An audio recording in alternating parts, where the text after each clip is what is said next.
बिस्मिल्लाहिर्रहमानिर्रहीम। अस्सलाम वालेकुम नाज़रीन, मैं हूं सैयद अनवारुल हसन और आप देख रहे हैं प्रोग्राम 10 तक बराह रास्त PTV न्यूज़ इस्लामाबाद स्टूडियो से। नाज़रीन, गिलगित बल्तिस्तान के साबिक चीफ जज राना शमीम के बयान हल्फी के बाद अब ऑडियो क्लिप का मामला सामने आया है, जिसे मुबैना तौर पर साबिक चीफ जस्टिस साकिब निसार साहब से जोड़ा जा रहा है। अगरचे साबिक चीफ जस्टिस साकिब निसार साहब ने इसकी तरदीद की है और उन्होंने कहा है कि इसमें जो ऑडियो है वो उनकी नहीं है। इसके अलावा कुछ रोज़ कबल हमने देखा कि इंसानी हकूक़ की अलम बरदार आसमा जहांगीर साहबा से मुतल्लिक एक बड़ी कॉन्फ्रेंस का एहतमाम किया गया, जिससे चीफ जस्टिस गुलजार अहमद साहब ने खिताब किया और उन्होंने दो टोक अंदाज में कहा कि ना तो वो किसी के कहने पर या किसी इदारे के दबाव पर कोई फ़ैसला देते हैं। उन्होंने कहा कि ये बयान देना भी बिल्कुल गलत है कि अदालतें मातहत हैं, किसी की कोई डिक्टेशन नहीं ली जाती। और उन्होंने कहा कि उन्होंने बहैसियत चीफ जस्टिस या सुप्रीम कोर्ट के जज के ना तो कभी डिक्टेशन ली है और ना ही लेंगे। इस मामले पर सियासी रद्दमल भी सामने आ रहा है और कायदे इसके खिलाफ शहबाज शरीफ साहब ने कहा है कि अब इस ऑडियो क्लिप के बाद तमाम तर नज़रें निज़ाम अदल पर मरकूज़ हैं और उन्होंने कहा कि इस क्लिप से ज़ाहिर होता है कि नवाज शरीफ और मरियम नवाज साहिबा को एक सियासी मंसूबे के तहत साइड लाइन किया गया। वज़ीर इत्तलात और इरशाद फवाद चौधरी साहब का बयान भी सामने आया और उन्होंने कहा है कि ये जो ऑडियो क्लिप का मामला है, लगता है कि ये उजलत में तैयार की गई है और इस मज़मूम मुहिम के पीछे जितने किरदार हैं वो सामने आएंगे। और उन्होंने इस उम्मीद का इजहार किया कि अदालतें इस सिलसिले में किसी को कोई रियायत नहीं देंगी और साथ में उन्होंने कहा कि इस मामले को मंतकी अंजाम तक पहुंचाया जाएगा। ये मामला कहां जाकर ठहरेगा, ये हमारी आज के नशिस्त का सवाल है, क्योंकि पिछले मंडे जब हम शो कर रहे तो राना शमीम साहब का बयान हल्फी और अब ये मुबैना ऑडियो क्लिप, इस हवाले से ज़रूर हम गुफ्तगू करेंगे। इसके साथ साथ दूसरी जो आज अहम बड़ी पेशरफ्त हुई है, IMF और हुकूमत पाकिस्तान के दरमियान मामला तय पा गए हैं। $1 अरब जो उनकी किस्त थी, अब वो पाकिस्तान को मंजूर करने की IMF का बोर्ड सिफारिश करेगा। मुशीर ख़जाना शौकत तरीन साहब, वफाकी वज़ीर तवानाई हमाद अज़हर साहब ने आज प्रेस कॉन्फ्रेंस की और उन्होंने बताया कि जो $6 अरब का एक मुआहदा तय पाया है हुकूमत पाकिस्तान और IMF के तहत, उसके तनाज़र में जो किस्तें दी जाती हैं उस पर तवील मुशावरत और मुज़ाकरात के बाद अब ये जो $1 अरब की किस्त है ये रिलीज़ कर दी जाएगी। और मुशीर ख़जाना शौकत तरीन साहब का ये भी कहना था कि अब मजमूई तौर पर $3 अरब जो हैं वो रिलीज़ किए जा चुके हैं। इसके नताइज असरात क्या होंगे, इस पर भी हम गुफ्तगू करेंगे। जो मोअज़्ज़ज़ मेहमान शख्सियत मेरे साथ की गुफ्तगू हैं आज के प्रोग्राम में, उनका तारुफ हम आपसे कर रहे थे। हमें ज्वाइन करें इस्लामाबाद स्टूडियोज़ में मरकज़ी सेक्रेटरी जनरल है पाकिस्तान तहरीक इंसाफ के, मेंबर कौमी असम्बली हैं आमिर कियानी साहब, जो पेशे के एतबार से एडवोकेट हैं। बहुत शुक्रिया आमिर साहब कि आपने हमें वक्त दिया। बैरिस्टर जावेद अब्बासी साहब, मुस्लिम लीग नवाज से आपका ताल्लुक है, सेनेट ऑफ पाकिस्तान के रुकन रह चुके हैं, आप हमें ज्वाइन कर रहे हैं बजरिया स्काइप। बैरिस्टर साहब आपका बहुत शुक्रिया। और बजरिया TVU लिंक कराची से हमें ज्वाइन कर रहे हैं सीनियर जर्नलिस्ट और एनालिस्ट आमिर ज़िया साहब, आपका भी बहुत शुक्रिया। आमिर ज़िया साहब कराची से आप हमें ज्वाइन कर रहे हैं। तीनों मौजूद मेहमानों को फॉर्म वेलकम। आमिर कियानी साहब, सर मैं आपसे जानना चाहूँगा, हुकूमत का मौक़िफ़ भी सामने आया है, PMLN का भी आ रहा है सर, यके बाद दीगरे ये दूसरी चीज़ एक इंकशाफात हो रहे हैं। पहले लंदन से बयान हल्फी आया और अब ये अमरीका कोई फैक्ट बेस समथिंग वेबसाइट है उनकी जानिब से रिलीज़ की गई है। वैसे अहमद नूरानी साहब सहाफ़ी ने ये सामने लेकर आए हैं, क्या कहेंगे इससे? आप ये मामला कहाँ जाते हुए दिखाई दे रहा है और उसको कहाँ रुकना चाहिए? बिस्मिल्लाहिर्रहमानिर्रहीम, थैंक यू जी।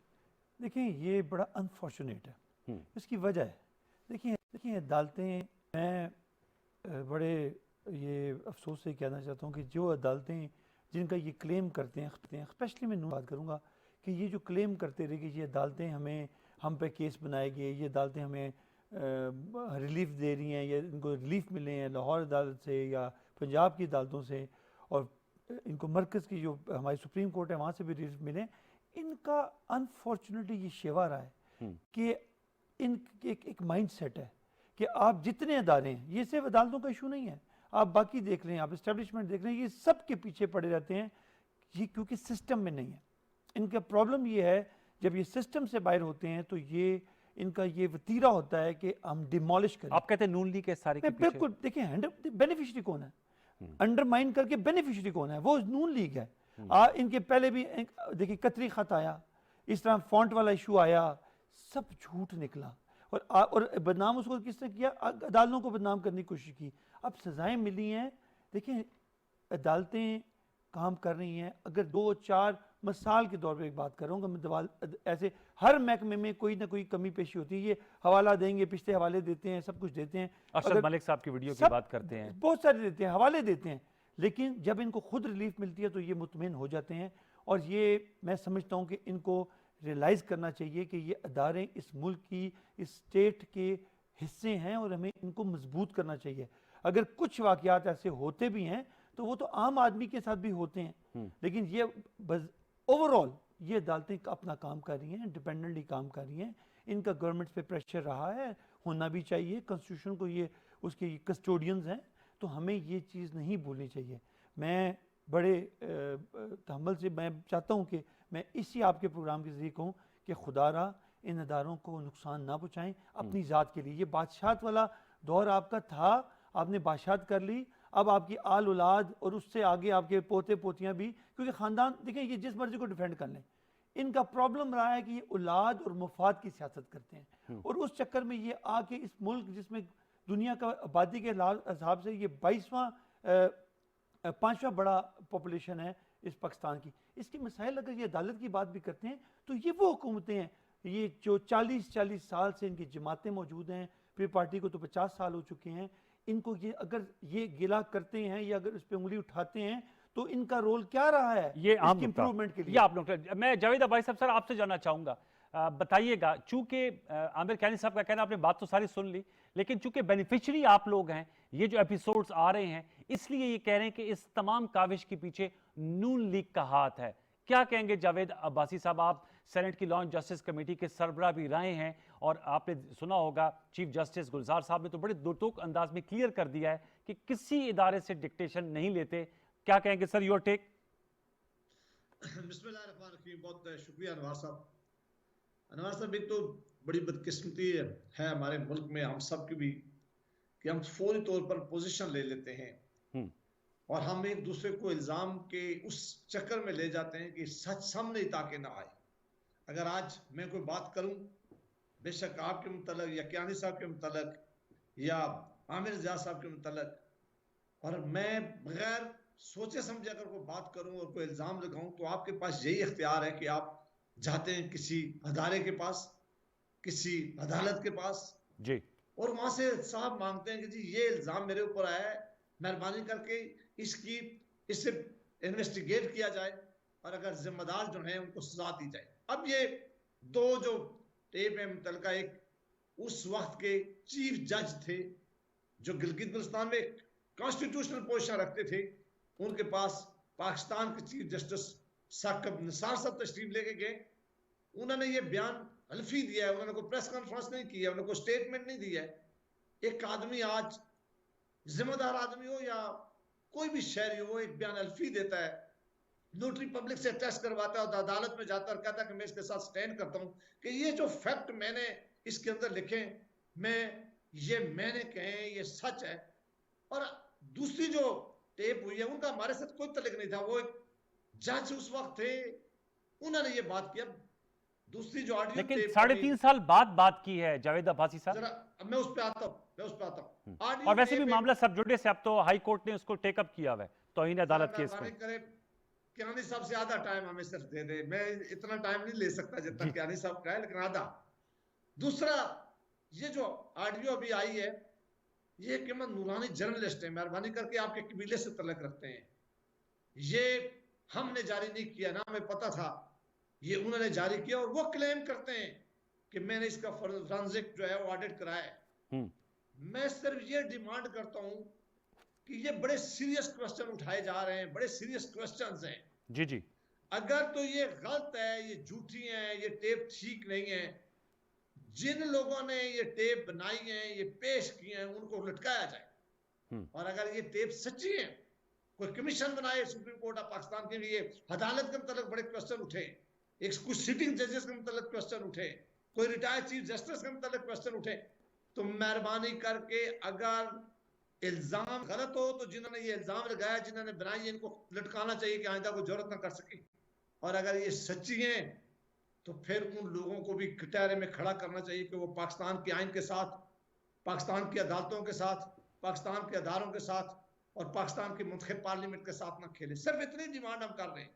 अब अगर हम अंदाजा करें कि अभी कियानी साहब ने, I have a great respect for this gentleman, शरीफ आदमी है, इन्होंने एक पोजीशन ले ली भाई आपके ऊपर हमने इल्जाम नहीं लगाया, हमने नहीं कहा पीटीआई ने ये टेपें बनाई हैं, हमने नहीं कहा कि पीटीआई ये काम कर रही है। मेहरबानी ठीक। करके आप ये डिमांड करें, आप हुकूमत में ये कमीशन बनाएं, सबको बुलाएं, और रिटायर्ड चीफ जस्टिस है उसको भी बुलाएं, अगर हमारे को लोग हैं तो हमें भी बुलाएं, बाकी जिन्होंने ये पेश किए उनको भी बुलाएं, हर तरह की तसल्ली करके इस पाकिस्तान में लोगों को सच सामने आना चाहिए। अगर ठीक ये है। काम न किया, या हर एक की पगड़ी उछलेगी, हर एक के मतलब ऐसी बातें होगी, ओके। फिर कौन सच कहां तलाश करेंगे। एक बात अनवार साहब आपने कही है कि ये 3 साल बाद क्यों हुआ है। जी। दुनिया की अमेरिकन हिस्ट्री देख लें, ब्रिटिश पार्लियामेंट के देख लें, कोई 10-10 साल बाद लोग अपनी किताब लिखते थे, टाइमिंग्स बड़े हैं मेरे सर, कोइंसाइड 6 कर रहे साल हैं। बाद मोहतरमा लिखते। मरियम नवाज साहबा की अपील, जो केस में अपील लगी हुई, उससे कोइंसाइड कर रहे हैं सर, इसलिए आपने लोग यही बहुत टाइमिंग्स पे सवाल उठा रहे हैं।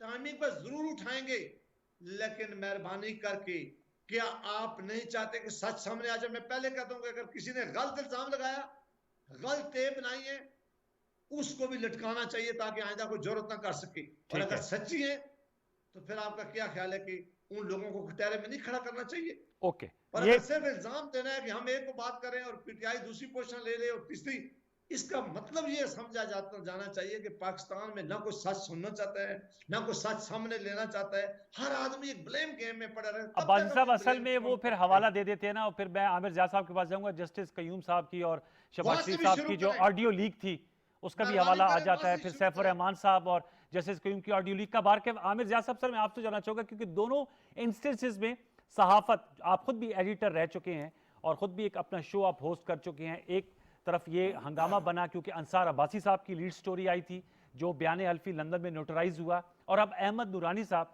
वो भी द न्यूज़ से वाबस्ता हैं, उनकी जानिब से ये ऑडियो टेप जो है वो एक अमेरिकन कंपनी है, वेबसाइट है, उन्होंने कहा है कि इन्होंने इसकी फोरेंसिक भी कराई है। मैं आपसे जानना चाहूँगा, वो मामला तो ज़ेर अदालत है, अब ज़ेर समात है, अंसार अब्बासी साहब को भी जवाब तलबी का नोटिस मिला हुआ है, उन्होंने 7 दिनों में जमा कराना है। आप इस हवाले से क्या कहेंगे, मीडिया को इसमें क्या किरदार अदा करना चाहिए? ऐसे लगता है जैसे मीडिया भी कहीं कहीं जगहों पर फरीक बनता दिखाई दे रहा है। मीडिया एक तो फरीक है, मीडिया का एक जो कोई कहते हैं धड़ा जो है वो किसी के साथ है, दूसरा धड़ा जो है वो किसी और के साथ है। लेकिन जो ज्यादा दिलचस्प बात है अनवार साहब, वो ये कि बात हो रही है सच की। सच में हमेशा कहता हूँ सब्जेक्टिव होता है जी। सहाफत जो होती है वो हकायक से डील करती है। अब देखिए ना, भारत अगर कहे कि जी भारत का सच कश्मीर पे है कि कश्मीर उसका है, हमारा सच ये कि कश्मीर जो है वो पाकिस्तान का हिस्सा है। इसी तरह हर चीज में अगर आप देखें, चाहे इस मामले में देखें कि क्या बहस क्या हो रही है, चाहे अंसार अब्बासी साहब की खबर हो तो उसमें एक बयान बमुकाबला दूसरे बयान के है। गिलगित बल्तिस्तान के चीफ जस्टिस साहब का बयान हल्फी बमुकाबला बयान हल्फी या बयान जो दिया है साकिब निसार साहब ने, उसके मुकाबले में कोई हकायक की बात नहीं हो रही है। हमारे यहाँ हो ये रहा है कि जब आप बड़े लोगों पे हाथ डालते हैं, regardless of any political party, होता है कि उस पूरे मामले को जो है एक पेचीदा गुंजलक बना दिया जाता है। इस मुल्क में कत्ल, जो लोग कत्ल करते हैं उनको भी सजा देना मुश्किल है, लेकिन जो व्हाइट कॉलर क्राइम में मुलविस होते हैं लोग, उसको साबित करना बहुत ही मुश्किल, उससे ज्यादा कहीं मुश्किल है। और उसमें फिर जब आप देखते हैं कि मीडिया पार्टिजन है, इंसानी हकूक की तंजीमें वो जो है पार्टिजन रोल अदा करती हैं, वो सियासी जमात का काम करती हैं, सियासी जमात का हरबल दस्ता बन जाती हैं। उसी तरह जो मीडिया हाउसेज हैं और सहाफ़ी हैं वो भी गैर जानिबदारा रिपोर्टिंग नहीं करते, तजिया नहीं करते, वो भी किसी धड़े से वाबस्ता हो जाते हैं, तो फिर और मुश्किल होता है। कोशिश ये होती है कि अगर कोई फैसला भी हो गया तो गर्द और धूल इतनी उड़ाई जाए कि उसके मुतालिक जो है बहुत सारे सवालात खड़े हो जाए, खड़े कर दिए जाएं। अब आज के दौर में मतलब है, ये वाली बिल्कुल टाइमिंग की आपने बात की, बिल्कुल यकीनन है। हमें ये भी पता है कि मैं कुछ नहीं कह सकता कि हमें ये कोई इंडिपेंडेंट, अब गए आप अमेरिका के पास, अमेरिका बहादुर की किसी कंपनी के पास, हमें नहीं पता। क्योंकि जो आज मैं सुन रहा था ट्विटर पे, मैं देख रहा था कि नवाज शरीफ साहब की भी एक बड़े मजे की ऑडियो क्लिप चल रही थी, और उसके ज़ाहिर के नून लीग के दोस्त ये कह रहे थे कि जी ये झूठी है, इसको मतलब आवाज, लेकिन बिल्कुल अगर आप सुने तो आपको 100% यकीन होगा, 101% कि नवाज शरीफ साहब की आवाज है। तो बाद लोग दावा करते हैं कि आज की टेक्नोलॉजी ने इस बात को मुमकिन बना दिया कि अनवार साहब की अगर आवाज की कोई नकल या कोई अगर वो जाली वो बनाना चाहे और ऑडियो, तो वो बन सकती है। अब वल्लाह आलम, अब ये चीजें जो है तहकीकात से साबित होंगी, लेकिन इसके नतीजे में हो क्या रहा है, इसके नतीजे में जो बड़ी खतरनाक चीज हो रही है वो ये कि आपके कोई मामला कंक्लूड नहीं होता। मतलब है आप अदालत सजा देती है, लेकिन again it is open to debate, open to speculation, क्या सराई होती है उसके ऊपर। आपके यहाँ कोई भी आप इशू उठा के देख लें, सजा होती है, मुजरिम या मुलजिम जो है वो बाहर चले जाते हैं, कुछ नहीं हो सकता। तो ये बड़ा एक इस बात की निशानदेही है कि जो कहते हैं ना, एक रियासत को मजबूती दिखानी चाहिए बहुत सारे मामलात पर, और इंसाफ के तकाजे पूरे करने चाहिए, वरना तो आपके यहाँ यही होगा कि किसी के पास 200, 500, 1000, 2000, 20,000 पैरोकार होंगे, तो वो तो मतलब है हर चीज पे सवालिया निशान खड़ा कर देगा।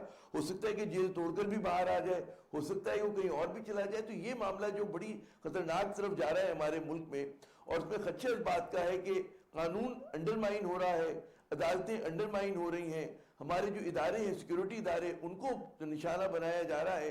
तो एक अजीब मतलब है, मैंने ऐसा, मुझे सहाफत में तकरीबन 30 बरस होने को आए, और हम समझते थे कि हर दौर जो होता है गालिबन इससे बुरा दौर अब नहीं आ सकता, तो लेकिन ये बड़ा अजीब व गरीब दौर आया है, बुराई मैं कहूँगा, क्योंकि आप देखिए कोई चीज़ तय नहीं हो पा रही, हर वक्त लोगों को आप उस पर रखते हैं, कहते हैं ऑन देयर ऑन टोस, और सनसनीखेजी का राज है खबरों की दुनिया में, आज सच का राज है, हकायक दूर है, लोग सच कहते हैं और वो अपनी मर्जी के सच बयान करते हैं। तो ये दौर जो है बड़ा मतलब है, मैं हर चीज को पिंच ऑफ सॉल्ट और सवालिया निशान के साथ लूंगा अनवार साहब। अच्छा जी, आमिर क्यानी साहब, सर आपसे मैं जानना चाहूँगा, जो जावेद अब्बासी साहब कह रहे हैं कि इस पर कमीशन बनना चाहिए, आप क्या कहेंगे? क्योंकि पाकिस्तान तहरीक इंसाफ माजी में जब ऐसी चीज़ें आती थी तो आप लोगों की भी डिमांड होती थी कि कमीशन बने। क्या तय हो जाना चाहिए कि दूध का दूध पानी का पानी सेटल हो जाए? जैसे कह रहे डॉक्टर्ड ऑडियोज भी आई हुई हैं, और जैसे उन्होंने कहा नवाज शरीफ साहब की एक ऑडियो क्लिप भी चल रही है, अब साकिब निसार साहब भी इसको डिनाई कर रहे हैं, राना शमीम साहब भी, उनको भी जवाब तलबी का नोटिस हो गया।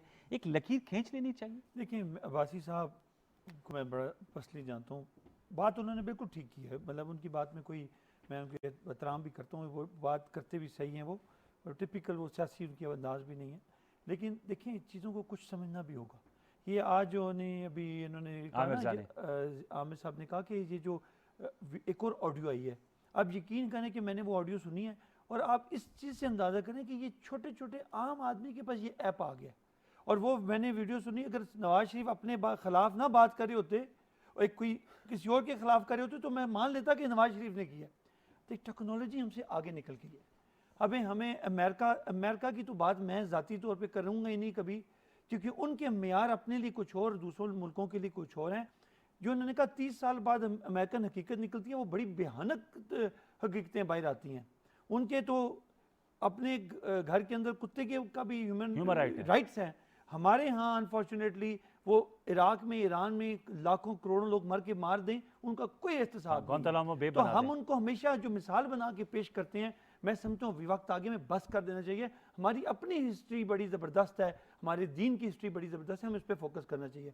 अब जहाँ तक आपने अदालतों की बात कीजिए, ये वो अदालतें हैं जी कि इन्हीं अदालतों ने नवाज शरीफ साहब को बाहर जाने की इजाज़त दी और उनको ऑर्डर किया जी ना, आपने इलाज करा के वापस आ जाना है जब आप सेहतमंद तंदुरुस्त हो जाएं, और वरना आपको ये और वो जो भी उसमें पेनलाइज। शहबाज शरीफ साहब ने गारंटी दी। शहबाज शरीफ जो गारंटर है वो आज भी इधर हैं, वो अपने मामलात में इधर पड़े हुए हैं, वो सियासत कर रहे हैं, नवाज शरीफ वहाँ से सियासत कर रहे हैं।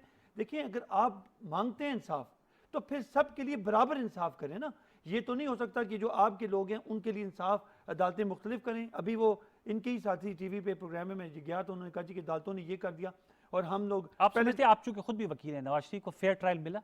देखिए, नवाज 10A के तहत फेयर ट्रायल एक हक है ना? नहीं, हक है, लेकिन जब एक हक वहाँ खत्म होता था जहाँ आप एब्सकॉन्डर बन जाते हैं, वहाँ आपका केस सीज टू एग्जिस्ट कर जाता है, इन द सेंस कि आपको वो प्रोसीड ही नहीं करता जब तक आप आते नहीं हैं। आप जब भाग जाते हैं, या मैं भागने को भी छोड़ दें, आप एक कमिटमेंट करके, आप एक लीडर हैं, आप एक इस मुल्क के 3 दफ़ा प्राइम मिनिस्टर रहे हैं, अगर वहाँ से बैठ के आप अदारों को निशाना बनाएंगे और फिर वहाँ बैठ के उन्हीं इदारों के जरिए आप बैठ के बाहर पहुँचेंगे और फिर उनको निशाना भी बनाएंगे, ये मुझे समझ नहीं आता। अगर देखें, अदालतों का याद रखें, एक आम आदमी के लिए आज भी एक होप है कि जब वो जाता है सुप्रीम कोर्ट तक, उसके लिए बहुत बड़ा कोर्ट है। अली कोर्ट साहब जो उन्होंने तो बड़ी सख्त किस्म की गुफ्तगू फरमाई, वो उनका प्रॉब्लम थोड़ा देखें समझें, वो जज्बाती आदमी है, और प्रॉब्लम ये है कि बड़े अरसे से वो जब ये अदलिया बहाली में उसके तो बड़े आगे थे, उसके बाद वो आगे थे, और जब अली कुर्द साहब बहुत ज़्यादा टाइम खामोश रहे, उनका एक मिजाज है, वो एकदम एग्रेसिव होते हैं और फिर बोलते हैं। ये इनको जो दौर गुजरा है इसमें ये क्यों नहीं बोले? मेरा मकसद है, ये रुका तो नहीं ना वक्त, ना अदलिया का काम रुका, ना मामलात रुके, उनको बोलना चाहिए था अगर ये बात थी। और अगर चंद केसेस के लिए आप अपना इंस्टीट्यूशंस को तबाह और बर्बाद कर दें, एक आम आदमी जिसकी होप है कि मैं अदालत में जाता हूं, उसको डिस्करेज कर अब दें। ये इंस्टीट्यूशनल रिएक्शन आपके ख्याल में क्या मैं होना कहता हूं चाहिए? ये जो कहते हैं बनाना चाहिए, बनाना क्यों नहीं चाहिए। बनाएं आप? बनाएं।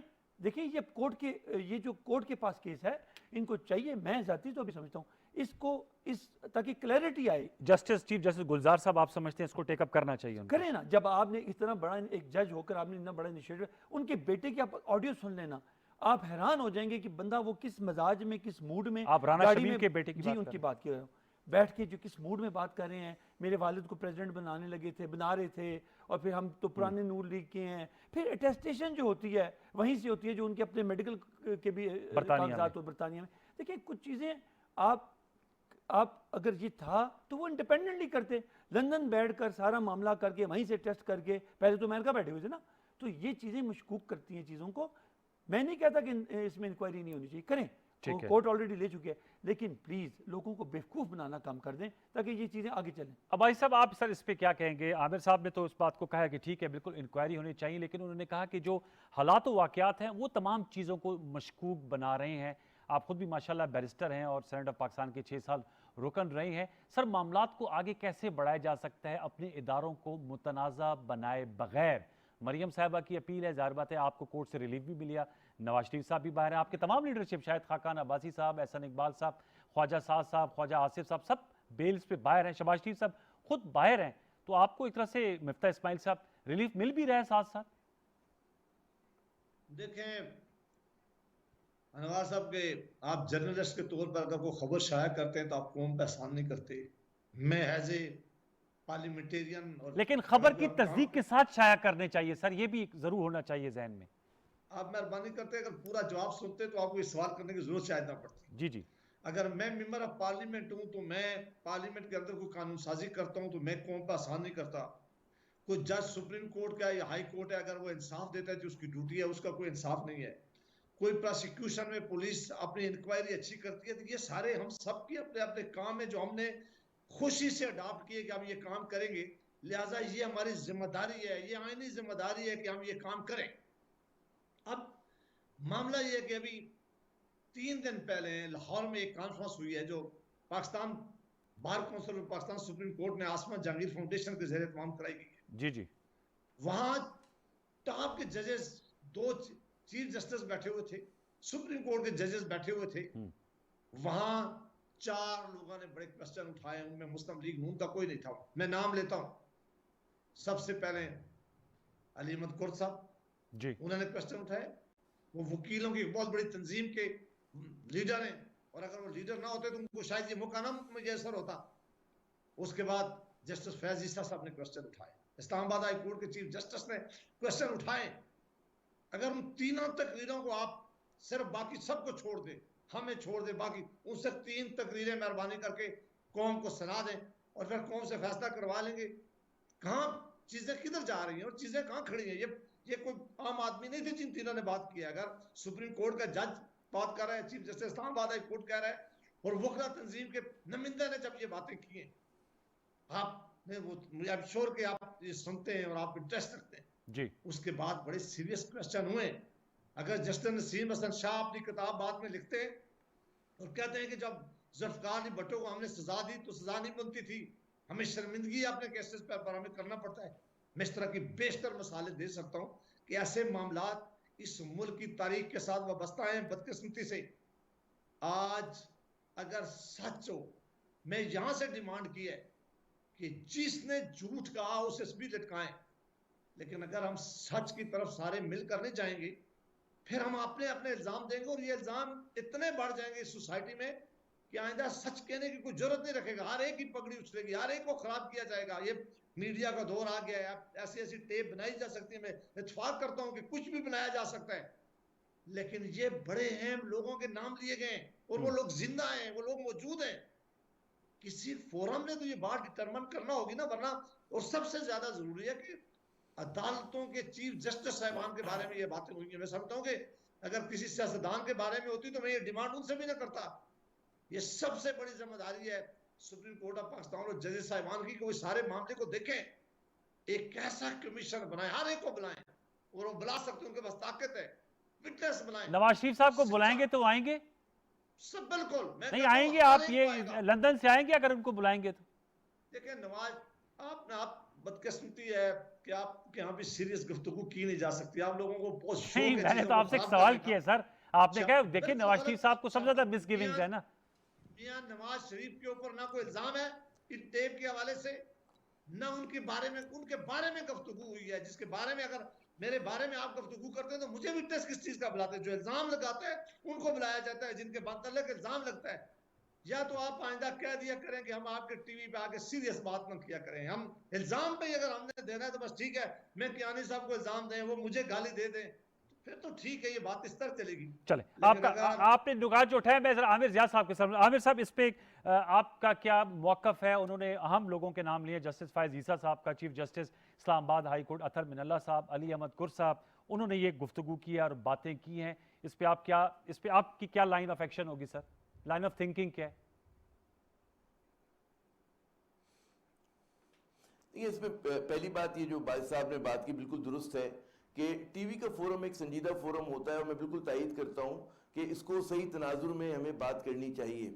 अच्छा, लेकिन बदकिस्मती से आप टीवी छोड़ें, हमारे यहाँ ये जो कहते हैं ना, बाज इदारों के जैसे भी जिन मोहतरम कहते हैं अशखास के नाम लिए गए, अगर आप देखें तो उसके अंदर भी उस जिम्मेदारी का मुजाहरा नहीं किया जाता कि जो जिम्मेदारी करना चाहिए, जिस जिम्मेदारी का मुजाहरा करना चाहिए। कहते हैं ना कि बात बड़ी नाप तोल कर, जो खुसूसन अगर लीगल प्रोफेशन से लोग वाबस्ता हो तो बड़ा नाप तोल कर बात करते हैं। लेकिन हमारे यहाँ जो है एक्टिविज्म जो है वो सहाफत में भी बहुत ज्यादा आ गया है, और वो वकला बरादरी में भी माशाल्लाह आ गया, और हत्ता कि मैं देखता हूँ कि जुडिशल एक्टिविज्म भी जो है हमारे लिए एक मुश्किल पैदा कर रहा है।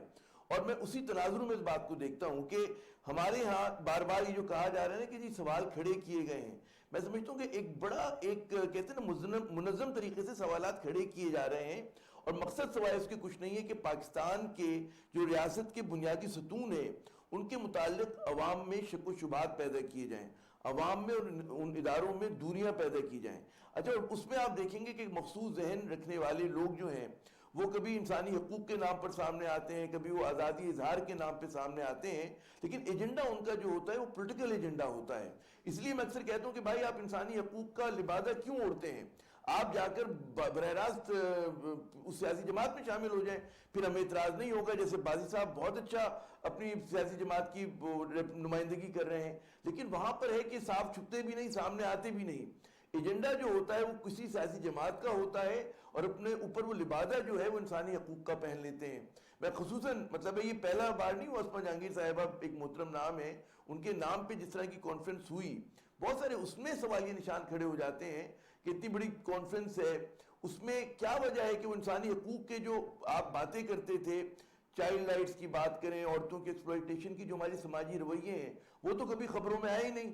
हर वो चीज आ गई कि जो एक सियासी एजेंडे के तहत थी, और उसी सियासी एजेंडे पर आपका जोर भी था, और इसीलिए आपने ऐसे मुतनाज़ा अशखास को बुलाया। बाज़ तो ऐसे लोगों को आपने प्लेटफॉर्म फराहम किया कि वो आज तक कभी इंतखाबी सियासत में उनका दूर दूर तक नाम नहीं, वो लड़ते भी इलेक्शन तो हार जाते हैं, ठीक है ना, लेकिन आप उनको एक बहुत बड़ा प्लेटफॉर्म मुहैया करते हैं। उसके साथ आप वकला को खड़ा करते हैं, कुछ सहाफ़ियों को खड़ा करते हैं, उन सहाफ़ियों को कि जिनके मुताल्लिक लोग फिर सवालिया निशान कहते हैं कि क्या ये इंडिपेंडेंट जर्नलिज्म कर रहे हैं या ये भी कोई पोलिटिकली लोडेड जर्नलिज्म किसी का साथ दे रहे हैं। तो ये सारी चीजें जो है अनवार साहब बहुत बड़े बड़े सवालिया निशान खड़े करते हैं। इनके जवाबात कैसे हासिल किए जा सकते हैं आमिर जिया साहब? बात या आज़ादी इजहार की बात आती है आप सर, लेकिन ये जो सवालात खड़े किए जा रहे हैं, जरा बताएं। दोबारा कहिए। आपने कहा सवालात खड़े किए जाते हैं, लेकिन सवाल तो यह है कि फिर इनकी जवाबात के लिए क्या तरीक़ेकार इख्तियार किया जाए ताकि लोगों के अज़हान में अगर शकूक व शुबात खदशात हैं वो रफा दफा हो सके। एक ये मैं समझता हूँ कि बैनुल-अक़वामी साजिश कि एक तो ज़ाहिर है कि जो बैनुल-अक़वामी एस्टेब्लिशमेंट है उसमें उनके जो सो कॉल्ड सहाफ़ती इदारे आ जाते हैं, इंसानी हकूक़ के इदारे आ जाते हैं, वो पाकिस्तान जैसे तीसरी दुनिया के ममालिक पर अपना एजेंडा मुसल्लत करने की कोशिश करते हैं। वो यूनिवर्सल ह्यूमन राइट्स कहते हैं, लेकिन वो western concept of human rights होता है, वो western concept of press freedom होता है, और उनका वेस्टर्न फॉर्म ऑफ डेमोक्रेसी या वेस्टर्न फॉर्म ऑफ पॉलिटिक्स होती है जो चाहते हैं कि हम उनके कैरिकेचर्स बन जाएं। और उनके कहते हैं ना कि आवाज में आवाज मिलाकर बहुत सारे लोग हमारे भी तैयार हो जाते हैं। वो माजी के बाएं बाजू के लोग हों जो अब कहते हैं ना बाएं बाजू से तौबा कर चुके और वो लिबरल हो गए और अमेरिका के साथ हैं, फिर वही लोग समझते हैं कि यार ये आदमी, अब ये शख्स जो है ये खड़ा हो रहा है हमारी इस्टेब्लिशमेंट के खिलाफ, तो आइए हम उसको उसके हाथ मजबूत करते हैं। बात ये सब कुछ हमारी इसलिए हो रहा है कि हमारे यहाँ जो है, मैं हमेशा कहता हूँ कि रियासत जो है कमजोर नहीं है, लेकिन रियासत बाज़-औक़ात कमजोरी का मुजाहरा करती है, बाज़-औक़ात नहीं अक्सर कमजोरी का मुजाहरा करती है, क्योंकि वो समझते हैं कि आप बैनुल-अक़वामी जब आप नाम ले लेते हैं ह्यूमन राइट्स का और आज़ादी इजहार का, तो वो ब्लैकमेल होने लगते हैं।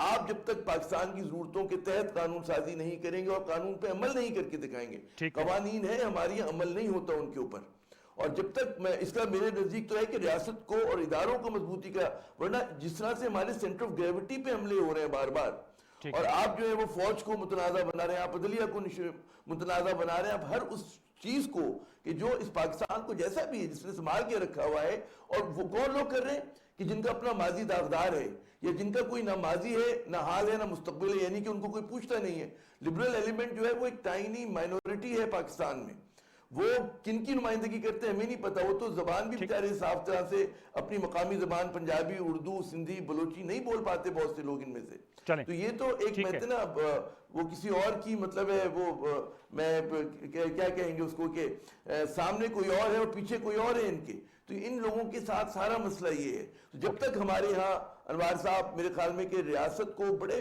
कुछ सख्त फैसले करने होंगे, पॉपुलर फैसले नहीं करने, सख्त फैसले करने, चाहे उस पर अमरीका माई बाप नाराज हो, चाहे मगरब आपका नाराज हो, आपको कुछ काम करके दिखाने हैं, पाकिस्तान में स्टेबिलिटी लानी है। अगर नहीं लाते तो आहिस्ता आहिस्ता चीजें डीजेनरेट हो जाएंगी, या वो लोग जीत जाएंगे आखिरी तजिए में जाकर कि जो इस मुल्क की हैयत को बदलना चाहते हैं, वो एक प्लाइंट स्टेट ऑफ पाकिस्तान चाहते हैं। वो चाहते हैं कि जनाब हम कोई मतलब है भारत के थल्ले लग के बात कर रहे हों, हम अमेरिका के इशारों पे नाच रहे हों, हम, ये एक बहुत बड़ा एजेंडा है जो महदूद हो कि उसकी मुख्तलिफ लड़ाई की सूरतें आ जाती हैं।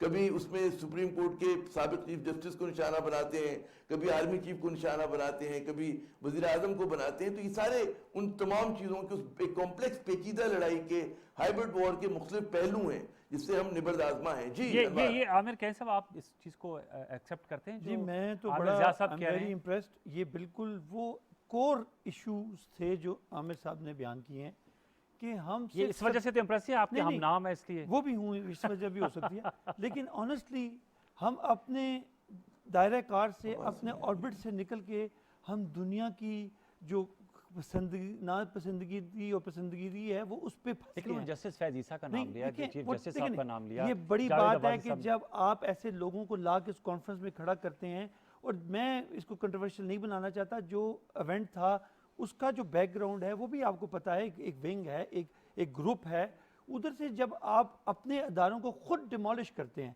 ये वो लोग हैं जो उस अदारों में काम भी कर रहे हैं और उनको गिरा भी रहे हैं। लेकिन आसमा जहांगीर का ग्रुप तो हमेशा सुप्रीम कोर्ट बार का इलेक्शन भी जीत जाता है। जो मर्जी हो, पाकिस्तान से आगे कोई नहीं है। मैं ये चाहता हूँ, मैं मेरी जो सोच है कि देखिए जब आपके अपने बंदे वहाँ खड़े होकर अपने अदारों को, आप एग्रेशन देखा था, कोई लॉजिकल बात होती ना तो ठीक था, वहां पे आपने एग्रेशन देखा होगा, आपने वहां पे लड़ाई देखी है। गुफ्तगू नहीं होनी चाहिए, आप समझते हैं? होनी चाहिए गुफ्तगू। देखिए गुफ्तगू खुद एहतसाबी भी तो होती है, देखिए खुद एहतसाबी भी हो, गुफ्तगू भी हो, लेकिन वो देखिए जब आप लोगों को बचाते हैं तो आप आपस में बैठ के मामलात के लिए एफर्ट करते हैं। ये नहीं करते कि अपने आप, कभी आपके घर का मामला मुझे बताएं, मेरे घर में अगर मेरे बीवी बच्चों का मामला है, क्या मैं चौक में खड़े होकर बोलूंगा? मैं कभी नहीं बोलूंगा। क्या मैं उन्हें डिमोलिश करूंगा? मैं नहीं करूंगा। मैं बैठ के उनको रिजॉल्व करूंगा। जब आप लोग कहते हैं आप लोग कंटेनर पे खड़े होकर बातें करते थे, हम करते रहे, तो वो भी तो रियासती मामला थे। मैं आज ये कह रहा हूं कि आज नवाज शरीफ को, मैं तो समझता हूं कहीं जजेस को पता भी नहीं होगा कि हमारे बाद नवाज शरीफ साहब ने आगे तक, मेरी अपनी सोच है कि नवाज शरीफ ने उनके ऊपर आके तकरीर करनी थी। मतलब ये अंदाजा कर लें आप, एक मैं कहता हूँ गलत होंगे, गलत एब्सकॉन्डर होंगे, कुछ भी होगा, एक हाईएस्ट फोरम पे जहाँ पे आपके चीफ जस्टिस बैठे हुए हैं, आपके सीनियर वकला बैठे हुए हैं, उनकी तकरीर के बाद आप नवाज शरीफ की तकरीर करा रहे हैं जिसको अदालतें ढूंढती फिर रही हैं, जिन्हें जो एब्सकॉन्डर हैं। मतलब मैं गलत होंगे, मैं फिर कहूँगा, हो सकता है कुछ भी हो सकता है, लेकिन ये बिल्कुल गलत तरीका और तरीका वारदात था, और मैं समझता हूँ कि हमें अपने इदारों के साथ ये ज्यादती नहीं करनी चाहिए। मैं मुनीर जहांगीर साहबा को सुन रहा था, उनका ह्यूमन राइट, हर किसी को बोलने का हक है। देखिए ह्यूमन राइट्स, देखें वो एक बंदा ऐसे घूमता फिरता जा रहा था, उसने एक बंदे के नाक पे हाथ मार दिया, उसने कहा ये तुम क्या कर रहे हो? उसने कहा मैं आज़ाद हूँ। कहते हैं तुम्हारी आज़ादी जहाँ मेरा नाक शुरू होता है वहाँ तुम्हारी आज़ादी ख़त्म हो जाती है। ह्यूमन राइट्स का ये मतलब नहीं आपको सरेआम लोगों को कत्ल करते फिरें या लोगों के ऊपर तोहमतें लगाते फिरें, ये कोई तरीका नहीं है। ये इस मुल्क को कमज़ोर करने की साजिश है। और सिर्फ इस मुल्क नहीं, पाकिस्तान हमेशा से नज़रों में रहा है। आप इंडिया को आप देख लें, अमेरिका देख लें, सारी दुनिया में पाकिस्तान को हमेशा टारगेट किया गया है। और मैं समझता हूँ, ये मैं नहीं कहता कि कोई मुल्क के दुश्मन है, लेकिन इनको ये एहसास होना चाहिए कि हमें अपने अदारों को कम से कम कमज़ोर नहीं करना चाहिए। और आप समझते हैं, ये आपने ठीक कह दिया, लेकिन इदारे को भी चाहिए कि जो एक बैगेज, देखिए मैं तो आज कह रहा हूँ, मैं तो आज कह रहा हूँ हमारी तारीख का एक बैगेज है, चाहे एस्टेब्लिशमेंट है, जो जुडिशरी। देखिए आप 5-7 इवेंट्स पर या वाक़यात पर पूरे इदारे को डिमोलिश नहीं कर सकते। हो गया, गलतियाँ हुई होंगी, मैं मानता हूँ। क्या पार्लियामान से नहीं हुई? क्या दूसरे इदारों से नहीं हुई? सब इदारों से होती हैं। लेकिन जो बड़े इदारे हैं, जिनको आप लोग जिन पे उम्मीद लगा के बैठे हैं, उनकी कैरेक्टर असैसिनेशन करना ज्यादती है। चल, अब हम थोड़ा सा एक और भाई साहब आपकी इजाज़त से एक और इशू को भी सामने लेकर आते हैं। अब तो ये मामला आपका और आमिर कैनी साहब पे इस पर इत्तेफाक है कि इसकी इंक्वायरी ज़रूर होनी चाहिए और सुप्रीम कोर्ट और चीफ जस्टिस साहब अगर इस मामले को टेकअप करें तो ये मामला जो है, जो लोगों के खदशात हैं या जो भी शकूक शुबात हैं, वो रफा दफा हो जाएंगे। भाई साहब, IMF और हुकूमत के दरमियान मुफाहमत हो गई, समझौता हो गया और अब $1 अरब जो है वो किस जारी होगी। मैं आपसे जानना चाहूँगा, आप समझते हैं आपके दौर में भी IMF के साथ समझौता हुआ था, इसहाक डार साहब ने किया था, आप बाहर भी आए थे, लेकिन दोबारा फिर 22वें प्रोग्राम में हम चले गए हैं। इससे अब मुल्क की मईशत में कोई बेहतरी की सूरत निकल पाएगी? आप समझते हैं कि इसके असरात अच्छे नहीं होंगे? जावेद अब्बासी साहब जी, आपके सवाल से पहले मैं सिर्फ इतना अर्ज कर दूं कि हम सब की चॉइस नहीं है, हमारी जरूरत है कि इस मुल्क की अदालतें आजाद हों, क्योंकि हमें अदालतों के पास ही जाना है बहरहाल इंसाफ के लिए। मुझे कोई फैसला पसंद हो या ना पसंद हो, मैं फैसले पे बात भी कर सकता हूँ, फैसले पे डिस्कस भी कर सकता हूँ, लेकिन इंसाफ के लिए हमें अदालतों के पास ही जाना पड़ेगा। लिहाजा इस मुल्क की अदालतों का एहतराम, इज्जत और उन पर हमारा यकीन मुस्तहकम रहना चाहिए। इसलिए हम बात करते हैं कि अगर कोई सच्चाई आ सकती है तो जरूर सामने आनी चाहिए, ताकि लोग आइंदा जरूरत ना कर सकें। ठीक, मैं बहुत सारी मिसालें दे सकता था, लेकिन मैं अभी नहीं देना चाह रहा कि आपने मुझे टॉपिक दूसरा दे दिया, तो मैं आपके अपने क्वेश्चन पे मैं अपने आप को फोकस रखूंगा। देखिए अनवार साहब, पाकिस्तान के आज हालात कहां खड़े हैं। आज आप यकीन करें कि मुझे आज सबसे ज्यादा दुख हुआ है कि आज जो मशीर हैं खजाने के, आज जब वो प्रेस कॉन्फ्रेंस कर रहे थे, जब वो कह रहे थे कि IMF ने हमें पैसा दे दिया है, हमें $1 अरब भी मिल जाएंगे, लेकिन उनकी ये कंडीशन है, और सबसे बड़ी कंडीशन है कि उन्होंने कहा कि ये पेट्रोलियम लेवी हमने और बढ़ानी होगी, ये महंगाई हमें और करनी पड़ेगी। इन्होंने सारी IMF की कंडीशन तो मान ली है, IMF को भी खुश कर लिया होगा, IMF का एजेंडा भी जो है ये पूरी तरह परसू कर रहे होंगे, और मुमकिन है कि इनके पास चॉइस भी ना हो। लेकिन आज कॉमन मैन जिस मुश्किलात से गुजर रहा है, पाकिस्तान के लोग जिस मुश्किलात से गुजर रहे हैं, आज जितनी तारीख की बुलंद तरीन महंगाई है, जो बिजली का देख लें, गैस मिल ही नहीं उसकी देख लें, पेट्रोलियम की आप देख लें, दवाइयां की कीमतें आप देख लें, आटा चीनी कहां पहुंच गया है, डॉलर कहां पहुंच गया है। आज अगर इस मुल्क के वजीर खजाना, जब मिनिस्टर साहिबान या मशीर खजाना बैठ के कोई कौम को कहते हैं कि हमें IMF से पैसा मिलेगा, महंगाई में खात्मा कर सकेंगे, हम कोई बड़ा प्रोजेक्ट कर सकेंगे, हम कोई बेहतरी ला सकेंगे कॉमन मैन की जिंदगी में, तो शायद आम आदमी को आज खुशी की, आज आम आदमी तो आज पहले मरा हुआ था, ये खबर सुनकर तो मैं समझता हूँ कि उसके तो कलेजा फट गया होगा कि वो अपनी जिंदगी 2 वक्त की रोटी किस तरह वहां अपने बच्चों को देख किस तरह वो यहाँ गुजारा करे। आप सारे दोस्त अपने अपने एरिया में जाते होंगे, जो आज महंगाई का पाकिस्तान के अंदर तूफान है। आपने कहा कि IMF, यस हम भी IMF के पास गए थे, लेकिन हमने आखिरी 2 सालों में IMF से जान छुड़वा दी थी, और हमने कौम को तब मुबारकबाद दी थी जब $56 बिलियन की इन्वेस्टमेंट इस पाकिस्तान में CPEC के नीचे में हम लेके आए थे। हमने IMF के पैकेज पे कभी मुबारकबाद नहीं दी। आज किस चीज की मुबारकबाद हम कौम को देंगे? कौम के इस महंगाई का जो तूफान हमने खड़ा किया हुआ है, जो लोगों को हमने इस महंगाई के उस तूफान में दफन कर दिया गया। मैं पूरी जिम्मेदारी से कह सकता हूं कि अगर हमने अभी होश के नाखा ना लिए और सबने मिलकर ना लिए और इस मुल्क की माशी हालात ठीक ना किए, हम एक ऐसी बंद गली की तरफ जा रहे हैं, हम सारे मिलकर भी इसको नहीं निकाल सकेंगे। हमें जरूर सियासत करनी चाहिए, लेकिन ये मामलात बहुत खराबी की तरफ जा रहे हैं। आज जब किसी के बच्चों के पेट में रोटी नहीं होगी, किसी बच्चों के पेट में आज खाना नहीं होगा, किसी के वालिदैन के पास आज दवाइयां नहीं होगी, कोई सिस्टर के मार रहे होगा, फिर वो रियासत की भी परवाह नहीं करेगा और हमारी परवाह भी नहीं करेगा। मैं जरा खुदा का वास्ता है, खुदा ओके, का वास्ता आपका है, पॉइंट सर है। आमिर इस ज़िया साहब को इस पे शामिल करते हो। आमिर ज़िया साहब, चूंकि आपका इकोनॉमी पे गहरी गिरफ्त है, सर बताइएगा ये आईएमएफ के इतनी ही खतरनाक और भयानक किस्म की असरात होंगे जिनका अहाता बैरिस्टर जावेद अबाही साहब कर रहे हैं? देखिए, बदकिस्मती से सूरत हाल यही है कि जो पाकिस्तान की तरक्की, माशी तरक्की, इस्तेहकाम और खुद मुख्तारी का रास्ता जाता है, वो आईएमएफ के दर से गुजर के होके नहीं जाता। बात यह कि आईएमएफ के पास एक ही नुस्खा है, जो चाहे वो लातीनी अमरीका हो, चाहे वो मशरक़ वस्ता हो, चाहे एशिया के ममालिक हों, वो वही नुस्खा हर जगह देखता है, मरीज जो भी हो। यानी कि वो कहता है कि आप इंटरेस्ट रेट बढ़ा दें, आप जो है मतलब सब्सिडीज का खात्मा करें, आप अपनी करेंसी को डीवैल्यू करें, और ये एक आध इनकी और शर्त होती है कि जी आप जो है मतलब पेट्रोलियम लीवी में इजाफा कर दें और अपनी जो यूटिलिटी प्राइसेस होती हैं बिजली गैस की, उसमें इजाफा कर दें। अब ये जो शराइत होती हैं, उसका जो इन्फ्लेशनरी इम्पैक्ट आता है, अगर आप कहते हैं कि जी महंगाई से लड़ना, जब आप करेंसी को डीवैल्यू करते हैं, जैसे कि हमारे यहाँ हुआ है बड़ी तेजी के साथ, तो उसका एक अफराते ज़र पे उसका बरह रास्त असर पड़ता है। जब आप इंटरेस्ट रेट बढ़ाते हैं, उसका भी यही असर पड़ता है। तो आपने इसीलिए देखें कि पाकिस्तान ने अब तक 22 प्रोग्राम दिए आईएमएफ के, लेकिन इस मुल्क में तरक्की, तामीर और स्टेबिलिटी नहीं आई।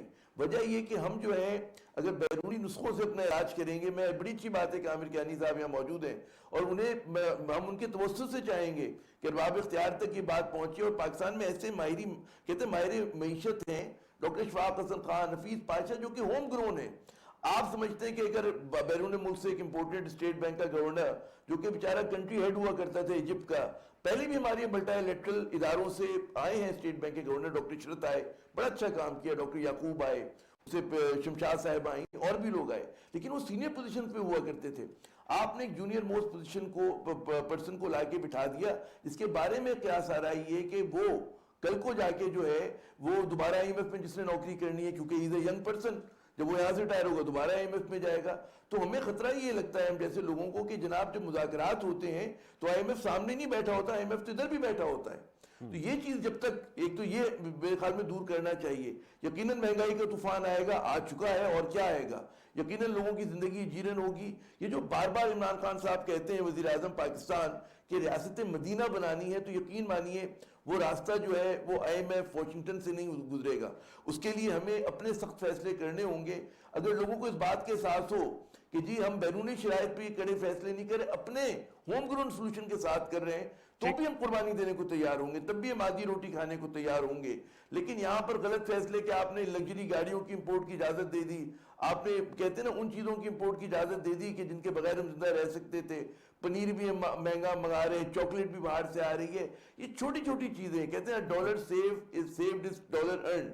तो हम लोग ये वाली चीजें कर रहे हैं। फिर जिस तरह से डिवैल्यू किया गया, बड़े बड़े इस पे जरा आमिर कियानी साहब का नुक्ता नजर ले लेते हैं। आमिर ज़िया साहब, आप ये रुपये की इतनी फेयर वैल्यू नहीं है। आपका नुक्ता, आमिर साहब इसका जरूर जवाब दीजिएगा, क्योंकि लोगों की जेन्युइन कंसर्न्स हैं, जिसकी देखिए, ये रिफ्लेक्शन बिल्कुल दोनों बात शोरका ने उन्होंने की है। बिल्कुल दुरुस्त की है। मजबूरी ये थी कि जब हम आए हैं तो हमें जाकर मजबूरन अपने दोस्त ममालिक से पैसे लेकर कर्ज उतारना पड़ा। 3,500 अरब का तो पहली किस्त थी जो हमने उतारी, और ये हमारा नहीं था। ये 18 में जब हम आए हैं तो ये पहली इंस्टॉलमेंट जो हमें देनी पड़ी, इसलिए यूएई और सऊदी अरेबिया से जाके हमने पैसे लिए। क्या अपनी ज़ात के लिए तो नहीं लिए, इस मुल्क के लिए लिए। क्यों जाना पड़ा, हमें नहीं जाना नहीं चाहिए था, क्योंकि ज़ाहिर मजबूरी थी कि आपने जब कर्जे लिए थे। आप ये अंदाज़ा कर लेंगे, मुझे बेल आउट करेंगे आमिर साहब, के ट्रेड डेफिसिट जब ये खाने की बात करते हैं कि बाहर से खाने, बिल्कुल सच है। ये तो हमने वो बहुत कम किया जो ट्रेड डेफिसिट था। ये तो 60 बिलियन तक का डिफरेंस इन्होंने क्रिएट 40 बिलियन तक कर दिया था। अब तो बहुत कम हुआ, और अभी जो बढ़ा है वो इस वजह है कि जो आपका जहाँ सामान बन रहा है, जो एक्सपोर्ट के लिए बन रहा है, उस पर यूज़ होना चाहिए, रॉ मटेरियल पे यूज़ हो रहा है। देखिए, इसके बावजूद, कोविड के बावजूद, देखिए हम वो मुल्क नहीं हैं, हम अमेरिका नहीं हैं, हम यूरोपियन यूनियन नहीं हैं जिनके पास अरबों खरबों डॉलर्स पड़े हों और वो सस्टेन करें। उनके बावजूद कि वो अरब खरबपति ममालिक हैं, दुनिया के अमीर तरीन ममालिक होने के बावजूद, वहाँ पर भी इंटरनेशनल, ये छोटी सी बात है, पाम ऑयल जो हम अब इनको क्या गिला करें। ये कहेंगे फिर बाजी साहब, 40 साल में आप अपने जो दुनिया का फर्टाइल तरीन इलाका है उसमें दालें नहीं ग्रो कर सके। आप ऑयल इंपोर्ट करते हैं, कुकिंग ऑयल वो आप इंपोर्ट करते हैं, मेडिसिन का रॉ मटेरियल इंपोर्ट होता सर है। आपको भी 3.5 साल हो गए हैं मैं अब। ये देखिए 3.5 साल को आप ये डायनामिक्स नहीं सर चेंज कर आपकी सकते। टेन्योर ही 5 साल सर का है। देखिए आप मुझे बताएं, आज फार्मर जो है 1100 अरब का उसको इस बेनिफिट हुआ है। आपका बम्पर क्रॉप हुई है। फर्टिलाइजर्स एक इंडिकेटर होता है, सबसे ज्यादा सेल उनकी हुई है। आपकी इंडस्ट्री मुझे बताएं, टेक्सटाइल इंडस्ट्री उठी है दोबारा। तो सर गवर्नर स्टेट बैंक एक जरूर मिनट, मुझे जवाब नहीं दीजिए। वो भी देता हूँ। फिर आपका सीमेंट इंडस्ट्री उठी है। कार, अभी आपकी कारों का हिसाब लगा लें, जो बुकिंग हुई है उसका देख लें, मैं आपको बेअंत गिना सकता हूँ। अब हम गुरबा के लिए जो ज़ाहिर है बेचारे पाकिस्तानी, अनफॉर्चुनेटली ये अरसा दराज से 50% या 40% लोग इसके गुरबत के Poverty लिए से line से नीचे नीचे हैं। थे। उनके लिए अभी इंशाल्लाह दिसंबर में हमने ये पैकेज 5 पैकेज डिफरेंट निकालने हैं, जिसमें इंशाल्लाह ताला हम 7 लाख किराना स्टोर्स में उनको ऑनलाइन लेके आ रहे हैं, ताकि आम आदमी जब वहाँ जाए तो उसको सब्सिडाइज 30% आप सब्सिडाइज करें चीज़ों में, जो आम मेन चीज़ें, आटा हो गया, उसमें आपका दालें होगी, उसमें आपका घी हो गया, 30%, ताकि वो दोबारा हम इंस्पाइट की इंटरनेशनल बहुत ज़्यादा बढ़ी हुई रकम कीमतें वो कम हो जाएं। उसके अलावा हम स्कॉलरशिप्स पे आ गए हैं। हेल्थ कार्ड मैं एशिया में आपके साथ ये कहना चाहता हूँ कि पूरे एशिया में, बल्कि दुनिया में शायद हो कि प्रीमियम के ये बगैर अच्छा 10 initiative है लाख बहुत। हर बंदे को, अभी Health card। केपी में हर बंदे के पास हेल्थ कार्ड है। पंजाब में बाय एंड ऑफ फरवरी इंशाल्लाह हर बंदे के पास कार्ड होगा। 2022 21 में या 22 में, ये अभी 2-3 महीने है जी, ना, जी। 3 महीने की बात है। तो लिहाजा हम कर रहे हैं। सर गवर्नर स्टेट बैंक का देखिए बताइएगा। वो गवर्नर कहते हैं स्टेट बैंक को ये मैं अक्सर- देखिए मैं उनको जानता नहीं हूँ, लेकिन मैंने सुना, देखिए मुझे पार्टी जो मर्जी कहेगी, लेकिन ये बात आम है कि जी वो शायद इस काबिल नहीं है, या उनको इतना नहीं पता, ये आम बात होती है।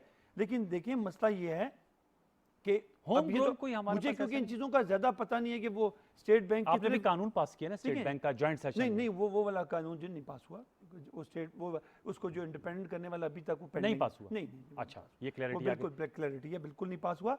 और मैं आपको बता दूं कि स्टेट बैंक का या ये उनकी जो प्रोफाइल है वो पीएम साहब बेहतर जानते हैं, या Okay। वो टीम कैबिनेट ठीक बेहतर है। जानती है। मैं उस पर कमेंट नहीं चलो, करना चाहता, लेकिन आपने लेकिन comment- जनरली एक परसेप्शन बनी हुई है कि ये बात है, सच है झूठ है खुदा चलिए जाने। थैंक यू, आपने बहुत कैंडिडली इस चीज़ को एक्सेप्ट किया। आमिर कैन साहब आपका बहुत शुक्रिया। बैरिस्टर जावेदा भाई साहब आपका बहुत शुक्रिया। आमिर रज़ा साहब thank you very much for joining us from Karachi studios. Viewers अहम इश्यूज़ हैं, चाहे हमारे इदारा जाती उनकी ज़ाहिर बात है जो एहतराम है उसको में इजाफा करना और मुतनाज़ा मामलात को साइड पर लेकर जाकर, लेकिन ये भी सवाल आज की नशिस्त में उठा कि एक माजी का बैगेज है उसको क्लैरिटी लाने के लिए क्या क्या स्टेप्स उठाने चाहिए मुल्क की मैशत, इस पर हम आने वाले दिनों में ज़रूर उठाएंगे। तशरीह रह गई कल तक के लिए सैयद अनवारुल हसन और प्रोग्राम दस्तक की टीम को इजाज़त दीजिए। अपना बहुत सा ख्याल रखिए। अल्लाह ने के बाद।